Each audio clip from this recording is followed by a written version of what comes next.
What does it mean to be a creator and CEO in your business? Well, in today's episode, we are going to find out. Natalie Barbu, who is a content creator and founder and CEO of Rella, which is a content management platform, joins us on the show to talk with us about her transition of being a creator to now being a CEO in her business. She also talks about how preparation is key when showing up consistently on social media and how we as business owners can lean into more brand partnerships as another stream of revenue in our business. One thing I loved so much about this conversation is how Natalie does such a great job of showcasing how creativity and strategy can coexist beautifully in your business.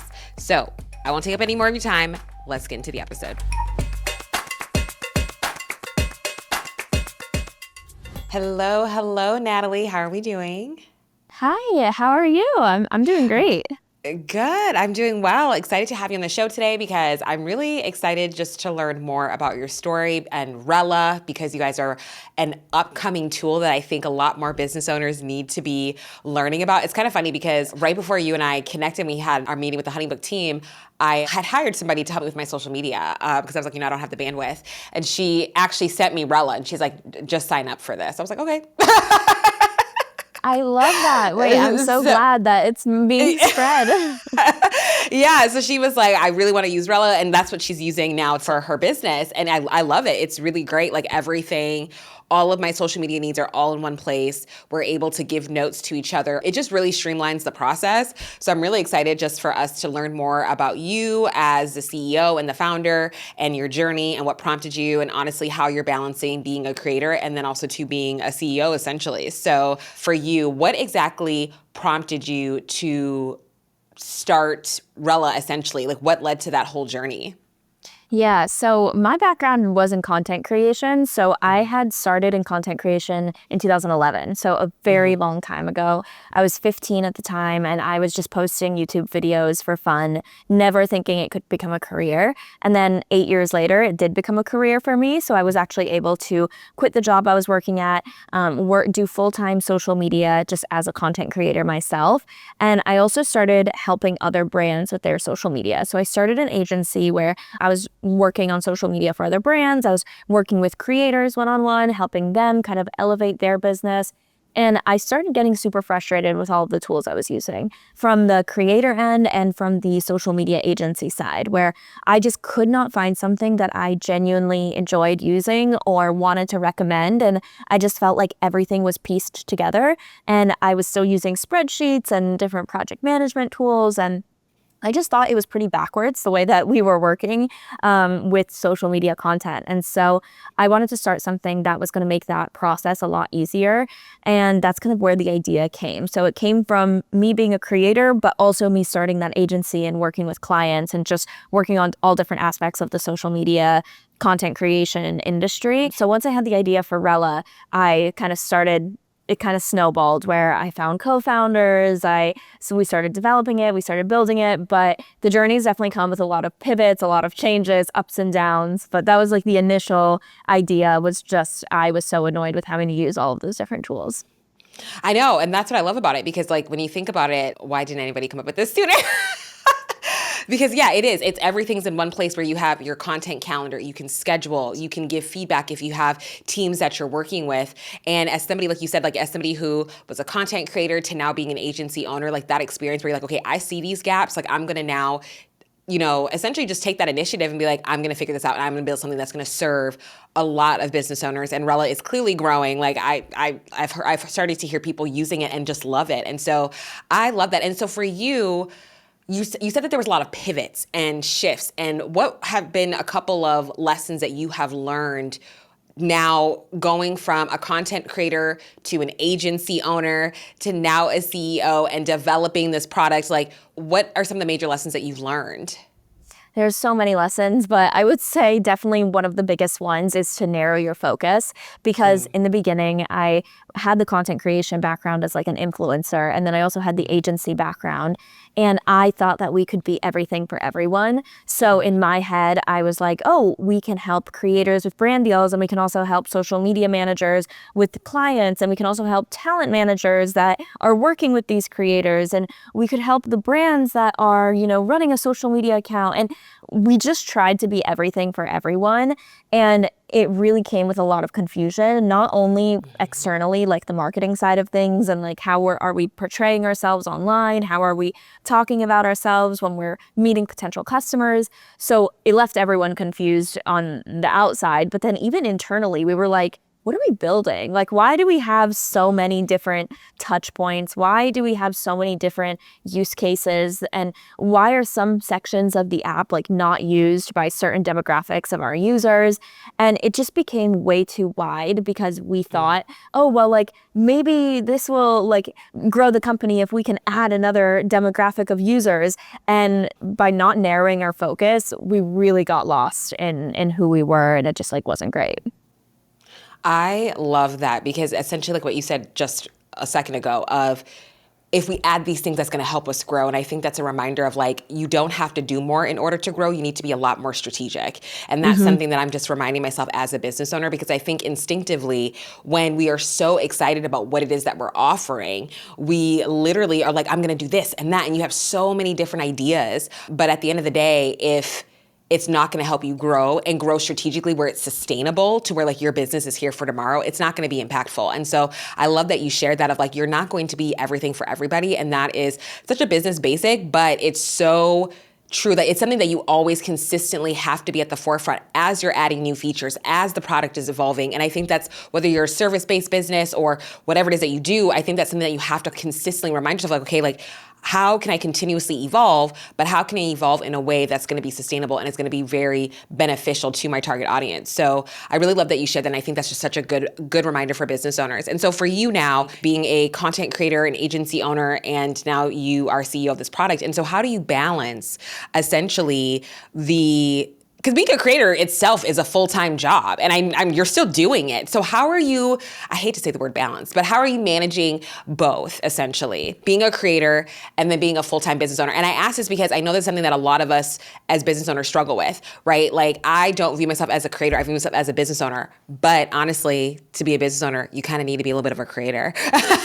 Especially from that, yes, especially for that marketing piece. How have you really found that balance and been able to manage the two, especially as Rella continues to grow? Yeah, I think so many founders now and business owners need to kind of become creators in their own right, because it is such a great way to market your business. Because I do think nowadays consumers are making a lot of purchases based on their emotions in a good way, like where like they feel connected to the company, they feel like they're a part of the company in some way, they feel like they know the founding team or the people that work there. So it's a lot more about tapping into that connection piece of it, I would say, which is why you have to show up online. Like a generic advertisement doesn't really work anymore. Like if you just kind of put a graphic up on Instagram, that's going to get like 10 likes, you know, versus if the founder comes on and talks to the camera as if it's a FaceTime, that's actually going to get a lot more views. It's going to get a lot more engagement, and it's also going to actually convert. So I do think founders have such an advantage if they do get in front of the camera or become creators themselves. And for me, the way that I balance it is I do put my business first. Like my business is number one. I work mainly on Rella. However, I view my personal brand as a top of funnel. So when I'm working on my personal brand, it still is working on Rella, because a lot of people come to Rella from my personal brand. And so I think a lot of creators need to, or a lot of founders need to start thinking that way, where if you're filming a couple TikToks and Reels, it might not feel like work because we're so ingrained to think that work is sitting in front of a computer and answering emails all day. But actually work can also look like you're going out and filming a fun reel or a trend, and that's actually going to drive people to your business. So I do still think of content creation, even from my personal brand side of things, as Rella work as well. And then another thing is I love to post about behind the scenes about Rella. So I'm really taking my personal brand and my personal accounts just along the journey with me. So it doesn't feel like I have to carve out hours of my day to sit down and film this video. I can just film kind of like as I'm working and then edit it later. So kind of two mindsets is you have to view it as you're working on your business, even if it is your personal brand. And then also just try to integrate content with what you're already doing. You don't need hours and hours and hours to set aside to film something anymore. You can kind of just take people along your day, and people really engage with that content. I think that's such great advice. When we were looking into you, I mean, like your personal brand, it's like everything. Like you moved to London, like your YouTube, like you're really taking people in your everyday journey. And so I feel like sometimes as business owners, we separate the two. And it's like, no, like your personal life is also your business and vice versa, if that makes sense. And I think that's just such a great reminder of like how your personal brand comes along the journey with you. And you're using that strategically as a top of funnel to head into Rella, because it's true. We buy from people that we know and like, and that relatability piece where and I think now more than ever, especially, I've said this before, where like our client customer journey is getting a lot longer. People are being a lot more intentional with where they spend their money, especially if brands don't align with their values. And also too, like when they're looking to make purchases, they're doing much more of a deeper dive. So the more that you can show up and be that face and not only just like share, of course, the business aspect, but other things that you have going on, because you as a human being, you're multifaceted, you're complex. And so like you're really showing with you've done so well of really showing all the different sides. Do you think because you started off as a creator first, that really has helped in terms of really building that content with Rella? And then that second question is for business owners who are like, I'm a business owner first, and then like, that's where I started and not a creator. What advice do you have to kind of find more balance in that? Yeah, I definitely think it's been an advantage for me because I don't really have to second guess what I'm filming, or I don't overthink it. Like I'm so used to filming my life and that it's so natural to me. Like it's not something that I need to like switch on and off. I've been doing it for 14 years, so it comes incredibly natural. But that means that if you start now in a year, 2 years, like it will feel that way for you too. You will start to, it's not going to be a switch on, switch off thing. It'll come naturally. So practice the content creation muscle if you're not used to it already. And for founders that, are just starting out, how do they get in that mode? I definitely think it comes with practice. Like you have to intentionally film every single day, every other day, and put content out there, even if it's not perfect. I think perfectionism really kills a lot of amazing content that you just never know how it's gonna do. On Rella's channel, for example, some of our videos that we spent the least amount of time on have done the best and driven like so much sale or so many sales and like increased our revenue. So you just never know. I think that it's worth posting, and I do think with social media, nothing is going to necessarily have that much weight in a negative way. Of course, obviously, like stay true to your brand and your voice and everything like that. But if you post something and it doesn't do well, that's fine. It's not really a big deal. You can just post something else tomorrow. So it's not like there's that much of an investment of like, oh, well, I have to make sure this is perfect because if not, something bad is going to happen, because you're not wasting money if it's not perfect. Maybe you wasted an hour, but whatever. It's trial and error. It's A/B testing. So you just have to start filming and stop thinking as much and upload the content. Yeah, I think, I always say that, to your point when you said A/B testing, it's data, it's information. You're getting information of what your audience truly likes and what they don't like. And so really leveraging that, it's just information. So you can't take it personal. You have to really detach. And I think a lot of business owners are, social media is, I think, harder now more than ever to grow and really see that engagement. And so for me personally, as I've been posting, I don't even look at, I still look at numbers, but it's something I'm not getting so hung up on anymore. I truly view it now as, if I'm helping one person today, if like I did a post, it's doing decent for I have a small audience and 2 people followed me. And I said, wow, that's great. That is information that somebody likes what I just shared from this specific post. So that's information of like, okay, maybe I should lean more into that, and I think the more that you go, the easier it is, like you said, because then you're not taking it so personal, where that perfectionism just is out the window. Like now you're just experimenting, and social media is supposed to be fun. Like that's just such a good reminder. And so I'm so curious to know what your systems kind of look like, because I think a lot of business owners feel social media takes a lot of time. It's exhausting. It takes a lot of time. But for you as a creator who essentially you're like, this is just second nature to me, and I just film my life all the time. How do you find that system to where you're able to produce content that's sustainable to you, that you're able to keep up with? Yeah, for my personal brand, I tend to do a lot of like weekly planning. I think if I plan too ahead for my personal brand, I never get it done or something changes or I have another idea. So I usually kind of film more in the moment / on a weekly basis for that. With Rella, we do plan everything pretty much a month ahead of time with some empty slots so that if there is like trends or anything that we want to jump on, we can do that. We plan everything on Rella. I know it's probably like we're biased, but I do all of my personal brand stuff on Rella. Any brand deals that I do on Rella for my content creation. And then on Rella's end, we plan everything on there. And like that's just, it works for us because we can see everything in one place. So I can see all the platforms we're uploading. I can see what stage they're in. Like if it's still in the idea stage, that means that we don't have anything on there. Like we don't even have like the script, nothing. It's just in the idea stage.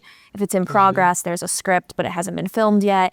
I can move it to what needs to be filmed. I can write all of our scripts, our notes, like anything that needs to get done, our tasks. So it's just one great like centralized spot where I have everything. Yeah. And that usually helps. And I'll have like one day of the week where I usually try to film 1 to 2 days a month, honestly, for Rella, where I film all of the content like on a 2-week basis. So I'll film, tomorrow is one of the days where I'm actually filming a lot of content. I'll get 2 weeks of content done tomorrow. So that takes a couple of hours, but then it's done for 2 weeks. It's done. Exactly. Then the rest of the week, I'll spend time editing it. So I don't necessarily edit right away, but I at least have like the filming done. So yeah, it's just really having everything centralized in one spot, knowing what stage things are in, and then setting like a dedicated time on your calendar of when you're actually going to film and edit it has been super important. Because if you keep pushing it off, it just never gets done. It never gets done. You can't just be like, okay, what am I going to post today? That might work 1 day, 2 days, but like for a whole month where you should be posting if you're a business, I think at least 5 times or 4 to 5 times a week. If you're like a business that's selling something to someone, I think you need a plan and you need a strategy and you need to do it ahead of time. Yeah. And let's talk a little bit more about that prep, because I think that's where a lot of business owners get really discouraged. And you shared a little bit about that, because filming to me goes so much smoother when I prep. So the person who helps me, and this is something that you can do by yourself, you guys. You don't have to have somebody. I think really doing that research, that prep, and like scripts, and really figure out, okay, what works best for me. Because me personally, I don't do scripts. I usually wing a lot of my videos. Like when I'm talking, I just have an outline and I'm like, okay, I got it. But I think taking that time to really figure out how you prep and how you prep well will really help you be able to film a lot easier. So for you, that whole prep, like you said, like you spend a lot of your time editing, but before that, okay, filming, and that only takes a couple hours. Filming has been pretty quick because of the prep that you did before. So what has that process for you? What does your prep look like? And how have you been able to determine like, okay, this really works well for me?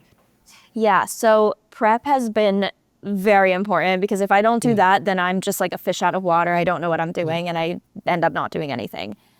So for us, I'll usually sit down at the beginning of the month or like end of the month typically, and I will plan out our entire content calendar. And the way I do that is I look at our analytics and I see what has worked. So what's worked in the past? What are people enjoying? Now we actually just released our new like AI tool called Ella, where it's gonna analyzes your insights and tells you what works and what doesn't, and then you can add it to the calendar. But you just go in and I look at what works and what doesn't. And typically for us, for our business, what's worked is a lot of use case examples. So like honing in on one specific pain point and filming a video about it. So we have a couple different styles of videos that we like to film. Some of it is skit style, some of it is sitting down, more informational, and then we also like to do trends and showcase the product that way. So I'll go through and I'll just brain dump as many ideas as possible in the idea section. And then Natasha, who is on our team, she's usually the one that if she finds a trend on Instagram or TikTok, she adds it to Rella right away and just like tags it as a trend. So I know to go back there and be like, okay, like what are the trends that we can implement? And then I'll go through and drag it on the calendar. So that way I can see like, okay, we have like 4 days a week of content. So this looks good. So then I'll just drag it along the calendar. If there are any major events or anything that we need to promote, I'll also add that on the calendar to make sure that I know when to promote it. So that like those are placeholders on there if we have any new features or webinars or anything like that. And then I'll go in and I'll write the script for everything. So I am a big script person because it's just so much easier for me when I film. to have a script. So I'll go in, I'll write the script. Ella, now our new AI tool, can actually do that for you, but I'll go in, do that, edit it. And then I usually don't film the same day that I do the calendar, because that takes probably like a good couple hours to really get everything fleshed out. And then once I have the script and everything in there, I'll move everything to the in progress tab, so I know that that's ready to be filmed. And then I'll pick a day of the week and then decide to film that, whatever day of the week fits my calendar. But yeah, it's usually just I use AI and I use my own like what I think works. And that's pretty much my only process with actually like fleshing out the script and writing it and all of that. Yeah, but I love that. I wanted to hear what your process looks like. And I think that just goes to show, as business owners, you have to do what works for you, but you have to actually make the time to start sifting that through. So like even for me, for example, which this kind of flows into the next question I want to ask you, but because I'm seeing a shift where a lot of business owners are kind of leaning, like not influencers, but we're kind of leaning more into those influencer spaces of like brand partnerships. And so for me, I live in Chicago. I've been here about almost 3 years. And so there's so many events in Chicago that I'm loving. So I was talking to Jackie, who helps with my social media, and I was like, hey, like I really want to capture more events. So for me, I'm always just like shooting stuff for my stories. Like, you know what I mean? I don't think much of it. But then I realized, okay, like to actually make a more intentional reel, you have to be very much more intentional about the type of footage that you capture. So now in Rella, we have like, okay, I have an event and it's labeled as an event, and she will give me like shot lists that I need to think about to grab while I'm there. And so, because I was kind of doing it aimlessly, like, just doing, so she's like, where's your fit check? I was like, why would I do that? I was like, why? Nobody cares what I'm wearing. You know what I mean? But like, it's just, it adds to those types of moments, you know what I mean? Where it shows that relatability piece, like who you are as a person, as a business owner. And so now for each event, like we have like a shot list of like, okay, these are the things I naturally get, but she's like, okay, don't forget these shots too. That'll make it easier for me to edit. And so I think, again, that just goes to, I love hearing what your process kind of looks like. And then I'm just sharing a little bit of what mine looks like, because again, it's like, you have to just do what works well for you, but really taking that time to actually like figure that out. Another thing that I'll do is, even if it's something like a voiceover video or a vlog, a lot of people, and this is what I used to do, is just kind of like film in the moment the vlog and then like kind of piece together the editing later. I started with the voiceover first, so I don't record the voiceover until I have the clips. But I kind of know if I know what my day looks like the next day, or I know what story I want to tell, I'll actually like draft the voiceover ahead of time. So then the next day when I go to film the vlog or whatever it is I'm filming, I already have an idea of like, oh, I can't forget to do that. Or this is the story, this is the angle I'm filming this vlog for. So I need to like get these shots.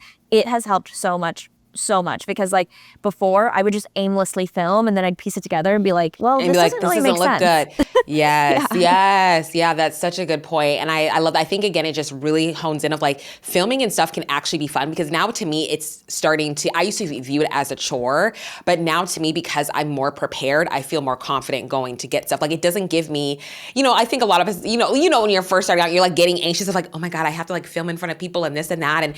But the more you're prepared, you look more confident going in, and nobody cares.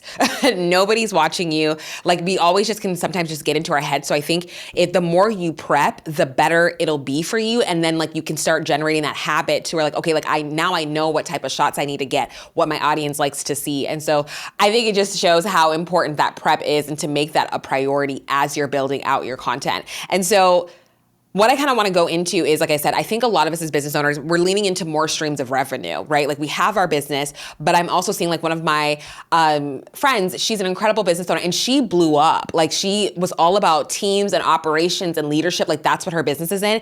She blew up and has now become a running influencer, like a fitness influencer. And it's just so crazy to see her journey within that, where she just has now shifted into literally a full-time influencer and is having these brand partnerships. But I do know there are business owners that are, look, I still want to run my business, but I also want to lean more into these brand partnerships, and they, not necessarily be an influencer, but do influencer-like things. And so what are your thoughts? Are you seeing that shift kind of in the industry? And for business owners that are wanting to lean more into that brand partnership space, what are some tips that you have? Oh yeah, I see so many people that have businesses and they honestly become influencers in their own right. They start working with brands. Us at Rella, the influencers we work with, they're all business owners, like all of them, because that's who we're attracting. That's who our customer is. And so we want to attract other business owners to start using our product. So we work with other entrepreneurs and founders and everything like that, which is super cool. And then on my side of things, I get to work with super cool brands because I'm also an entrepreneur, but I'm also a creator. I think that the best way to do it is, yes, by having, a focus. Like, you don't need to be too niche, because I do struggle with that. That's where I struggle in my personal brand is being too niche, because I love talking about so many different aspects of my life.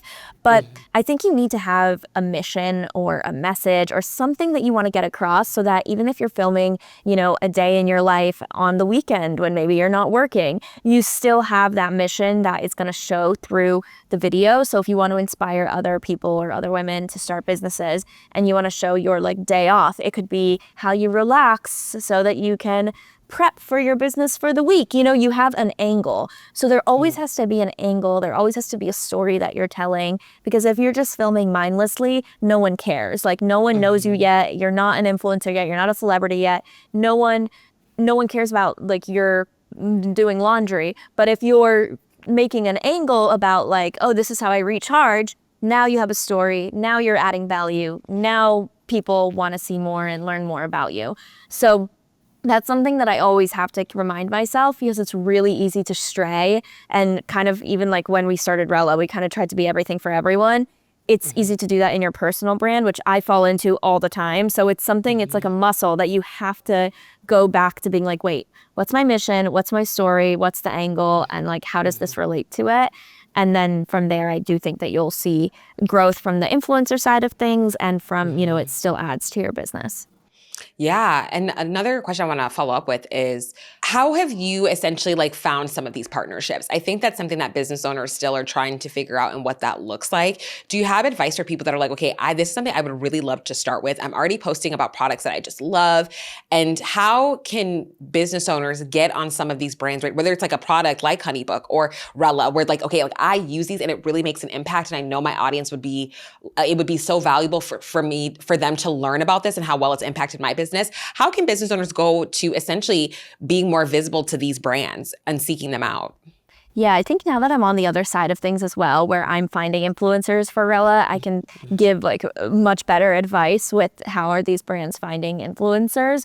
So one, reach out to the ones that you like. I do think we get a lot of inbound being hey, I love your product. I'd love to work with you guys. And I always take a look at their accounts. I always see if they're a good fit. I mean, it makes our lives easier, because then we don't have to search for influencers if it's a good fit. So reach out to brands. I think a lot of people think that that's doesn't work, but get creative with how you reach out, whether it's through the contact us form on their website, whether I always recommend going to LinkedIn, finding the person that's either works with influencer partnerships, social media, anything along those marketing, anything along those lines, finding their email and emailing them, because not a lot of people are doing that, so you'll stand out. Or even DMing them. We get people through all of those different channels, and so we're always receptive to that. But the biggest way that we've found creators that we work with is through our story mentions. So people that talk about us organically, and we see their name again and again and again, and we're wait, this girl, she posts about us all the time. She's clearly a power user. This would be such an organic campaign because she already uses us. So we've done campaigns before where we first reached, we found influencers online, we reached out to them to do a campaign, and then, they heard about Rella for the first time through us reaching out to them, which is really common because we were, a new business. It didn't do as well, though, as when we worked with the creators that have talked about us in the past, because obviously then their audience is already kind of conditioned for you. And so brands look for that, brands want to see, do you actually use our product, or are you just going to post a generic story that everyone's going to skip and it's going to get low engagement? So I do think that if you really want to work with brands, start talking about what you use on a day-to-day basis. So brands know that you are power users of their products, and then actually reach out to them if you want to work with them. Yes, love that. And this just came into my head because, as you said, as somebody who is now on the other side looking for influencers, is there like a DM or an email that you've gotten? Like, have you seen any common trends between like when you found these influencers that have pitched you like via DM or email or whatever, where you're like, oh yes, like this is a damn good pitch. Like, what are some of the things that you have seen where you're like, oh yeah, like I want to work with this person, I want to reach out? Definitely hyperlinks. I would be surprised, or you would be surprised by how many people don't actually link their accounts. They'll just put like the at, for example. They're like, oh, I'm at Natalie Barbu. And I'm like, well, now you're making me do work by going and looking on Instagram and searching for your name. Don't make the person do work. Like hyperlink everything. Share why you are a good fit. Like, for example, if someone comes up to us and says, I'm a social media manager and I post about, productivity and software that me and my clients love using, so I think it'd be a good fit, that's an automatic like green flag to me, because I'm like, oh great, this is already like my, someone that I want to work with, because that fits into what we're trying to promote. Versus if you're, solely a beauty focused creator and then you're reaching out to us, it's kind of like, well, I don't see where we fit in here. So make sure that the brand knows where they fit. Like, even if you're not necessarily maybe you're a lifestyle creator, you should talk about like, I have my own business and I actually post the behind the scenes of it. So Rella would be a good fit for this type of video. Make the brand do as little work as possible and make it easy for them to envision working with you. So have the links ready, have the idea ready. If you can think of like, well, what questions would they want to know before they decide to work with me? Kind of put that in the first email already. I don't think you necessarily need to put your rates right away, but I do think that anything besides your rates, like, include that. If you have good stats, if you have good analytics, like, brands are going to ask for those already. So just shorten the communication time and send it to them right away. Yes, I love that. Those are such key things and can really make all the difference when you're pitching. Like you even said, sending links. Like those are such small things that people can forget, but can really change the trajectory of like your success with pitching and trying to get in contact with a lot of these brands. And I love that you shared, remembering, make the brand do as little work as possible. So any information that you can give up front that's going to be clear, where they understand fully where they fit, would be amazing. Because what I see is like one of my friends, I make fun of her all the time. I literally call her influencer Laylee. Because she's been on the show. And she's a business owner. But she shares her Amazon finds, all of these different things in her day-to-day, and people love it. So I literally make fun of her for that, but I'm like, no, really, like, get your money. Right. Like, you know what I mean? And, but it's so funny. And I think when we as business owners, we kind of put ourselves in a box.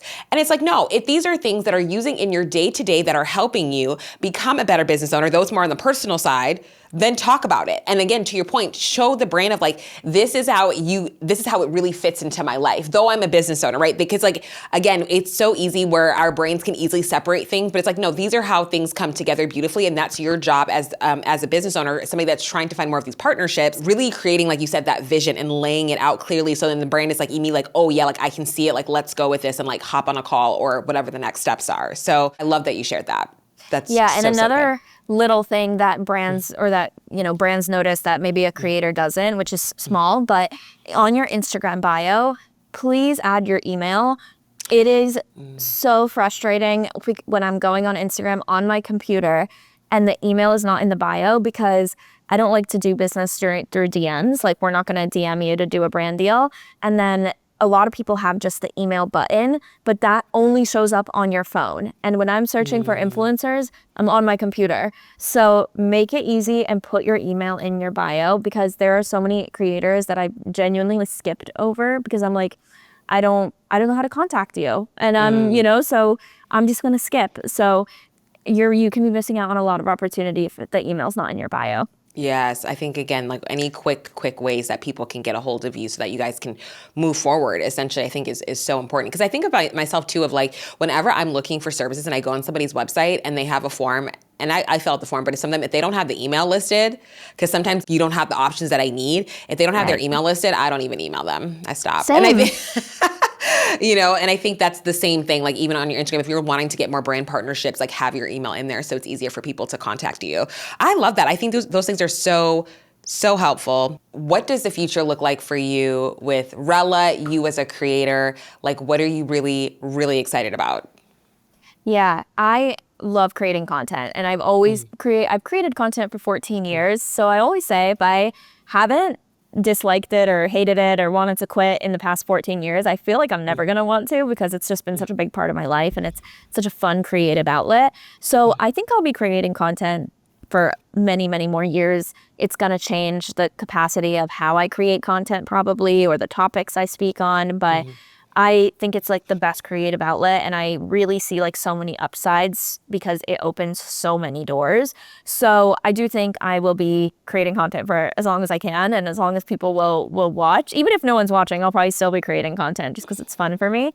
In terms of my business, I mean, we really want to be the leading tool for social media teams and for all businesses, because every business needs a social media presence. So we want to power all of those businesses to get in front of people and get in front of their audience. So we're just really working on like continuing to build Rella, and we've such a good community that it makes our job easy because they are very quick to give us feedback and we are very quick to implement that feedback. So it's a great relationship because they trust us to implement it and we trust them to tell us, you know, what they want and what they want to see next and give us honest feedback. So having that combination makes us in a really good position because we can just continue to build what the next wave of social media teams and businesses need. And so, yeah, we're just continuing to build and listening to our audience and growing that community.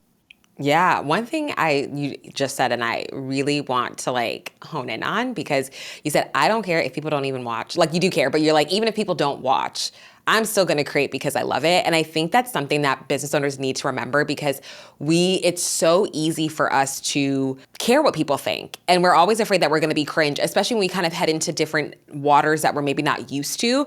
And so I really just want to ask quick before I ask you the final question of, how do you deal with haters? How do you deal with people? Because you like even said, like, even when you're getting feedback, how do you deal with feedback essentially as a whole, as a creator, and also too as a business owner? Because some people can be mean, so we negate those. But I think a lot of us are afraid of what people are going to think, and I think that also holds us back. And I can tell for you, you've been like, look, I've been over that hump. Like, I don't really care. Like, this is what I'm going to do. This is what I enjoy, and I'm going to continue to pour into that. So for you, how have you really dealt with that essentially?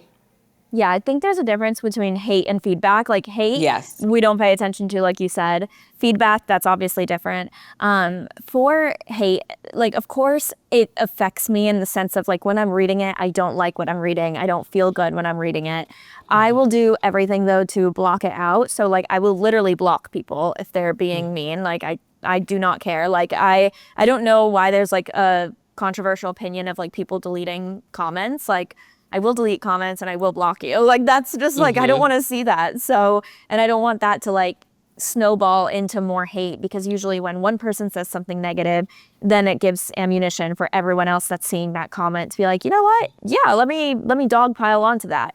So I think that like I eliminated it as much as I can, but it doesn't affect me to the point where I'm going to stop posting. So I think like, of course it's like not nice to hear and it sucks, but once I read it, I'm not dwelling on it for hours. I'm not letting it impact my posting, because I've seen the upside of posting, that it's like nothing someone says can make me stop because of how much opportunity there is and how much I enjoy this and everything that comes with social media. So like the good outweighs the bad by a lot. So I think like just thinking about that, like if you let people's opinions stop you, like you could be missing out on like so much. Like the worst that happens is that someone's talking bad about you and that sucks. The best that happens is like so many possibilities, so many opportunities, that it's just like you can't even let that person or those people like affect your life, because that's what it's doing. Like it could literally impact your entire life if you decided to stop doing this. So that's kind of how I think about it. And then with feedback is so helpful. Like for us at Rella, like if you hate the product, we want to know. Like we want to know, why do you hate it? How can we improve it? Versus if someone's just saying, I love it, I love it, I love it, there's not really a chance for us to improve. So we always ask for feedback and we always want to hear that. And I think you can tell the way someone is sharing it if it's actually constructive and if it's not. Like if someone's like, I hate this, like, I hope you guys burn. It's like, okay, that's like not productive. They're probably like angry about something, you know? You're like, whoa. Yeah. Yeah, it's like, I'm not going to listen to that. But if someone's like, you know, I really wanted to like this, but like, I just like couldn't get past XYZ, then it's like, oh, okay, like that's actually something we can work with. So I think you just have to look at it as like from a lens of improvement. And then if it is hate, don't look at it at all. Like ignore it because that's not productive. And yeah, so that's kind of how I juggle it. Yeah, no, I love that. I love that you shared both sides. I think number one, feedback is a gift. That's how I always view it. And so if somebody's giving you that information, it's because they care. They care about your product. They care about the vision. And you as a business owner, like they see it and they're like, okay, I love this product. I want to continue to use it. And in order for me to continue to use it, it needs to succeed. And I love what you said too, even with like people who just have negative things to say. I think that's so important because I have not had a lot, but I've absolutely had people say not nice things to me, which I was just so like, wait, like, you know, when your first one comes, you're just like, what happened? But like, to your point, like I blocked and I moved on because at the end of the day, like, you don't know me, I don't know you. And so like, I just viewed it as like projection. You know, and so I think to your point of like, at the end of the day, like you could be missing out on amazing opportunities that could be truly be life-changing for you if you care what other people think of you. And so I love that you shared that because it's something that you've obviously, that happens consistently. You've been creating for such a long time. So you definitely have had your share of those and it's going to come up the more that you lean into. And I think that just speaks to that. To me, it was a sign that I'm growing as a business owner. Like I'm growing. And so like, I just got to keep going if anything. And so using that in a way to fuel you. Yeah, so I think your first hate or feedback or comments like that, it's like a rite of passage. It's like you've made it when you get that. That's what everybody said. They're like, you made it. I said, made it where? I'm confused. How'd you even find me? Like, you know what I mean? Like, but it's so true. Like all of my friends said that. Everybody did. They're like, oh my God, you're famous now. I was like, I guess. Like, we'll go with it. But it was so funny. And I again, to your point, laughed it off. And I was like, right, we just keep going. Like, you just have to brush it off. Like, you can't take it personal and really honoring yourself. Even if you have to take a break, like if you just need a second to collect your thoughts, process, regulate your emotions, whatever it is, take that time to do it. But just make sure you come back to it and don't allow what other people to say to hinder you from what's meant for you. So I love that you shared that. Natalie, I've really enjoyed this conversation. It's been so fun to learn more about Rella. Like for me, it's been so impactful to where like, it's just nice to have all of my social media marketing needs in one place. And so I'm excited that more business owners get to hear about it. And so every question that we love to end with is, what does having an unbreakable business mean to you? Ooh, that's a great question. I think having an unbreakable business for us is being able to change because we've definitely gone through changes. We have gone through a lot of pivots. I've gone through a lot of pivots in my personal life that if you can't adjust, if you can't pivot, if you can't change, don't let that like need for change break your business. You know, like a lot of times people think, oh my God, like we need to pivot. That means that we're not doing something right. That means we're failures. No, like you need to be able to know when it's time to move on from something, when it's time to shift something, when it's time to change or pivot. And that's actually how you have an unbreakable business. So don't be afraid of change. Don't be afraid to pivot. And if something's not working, it doesn't mean you failed. It just means that you need to adjust, and everyone has to do that in their life. Yes. Oh my gosh. I love that. That's such a good reminder. And I feel like now too, in this day and age with the rise of AI and everything, like there's so many changes happening. And so like to your point, like don't be afraid of change. Like I think it can be exactly what you need to move forward. And if not, it's just information. It's just prepared you for the next season to move right if something doesn't work out. And so I absolutely love that. Natalie, thank you so much for joining us on the show. I really enjoyed this conversation. And so for people that want to connect with you, where can they find you? Thanks so much. Yeah, you can find me at Natalie Barbu, or you can find Rella at getrella.com or Rella Social on social media. Awesome. Well, thank you so much, Natalie, for this fun conversation. And for everybody listening, until next time. Thanks for tuning in to Unbreakable Business. If you loved today's episode, don't forget to subscribe, leave a review, and share it with someone who needs a little extra inspiration. Remember, no matter what life throws your way, you have the power to keep going, and your business can be unbreakable too. Until next time, keep building, keep growing, and stay unbreakable.